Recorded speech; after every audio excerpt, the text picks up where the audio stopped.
আবার বুখারীর বর্ণনা, মুসা আলাইহিস সালামের কাছে আজরাইল আলাইহিস সালাম আসছে। আজরাইল নিয়ম অনুযায়ী আসে না, একটু ভিন্ন কায়দায় আসছে। আসা মাত্রই বলতেছে, মুসা রেডি হন, আমি আপনার মৃত্যুদণ্ড দেওয়ার জন্য আসছি। মুসা নবী তাৎক্ষণিক কোনো কথা না বাড়ায় এমনি একটা থাপ্পড় দিছে। মানুষ তো থাপ্পড় দেয় এদিক থেকে, মুসা নবী দিছে এদিক থেকে। কথা বুঝেন কি না? এদিক থেকে থাপ্পড় দেয় না মানুষ। আর মুসা উপরের থেকে হাত এমনি মারছে। হাত মারার সঙ্গে সঙ্গে আজরাইলের গালে তো থাপ্পড় পড়ছে, চোখ একটাও খুললে মাটিতে পড়ে গেছে।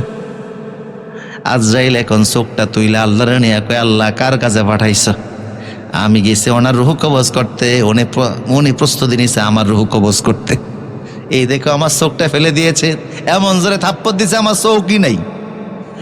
ডাইন চোখটা ফেলে দিয়েছিল। আপনারা মনে করতে পারেন আজরাইলে যেহেতু ডাইন চোখ নেই, এখন থেকে আমরা ডাইন দিকে কাইতেও বসে থাকবো, আজরাইল আসলো আমাদেরকে দেখতো না। কিন্তু না, যখন তার চোখ পড়ে গেছে কিছুক্ষণ পরে আবার আল্লাহ চোখ জায়গা মতো ফিট করে দিয়েছে। সব কিছু সহজ কার জন্য?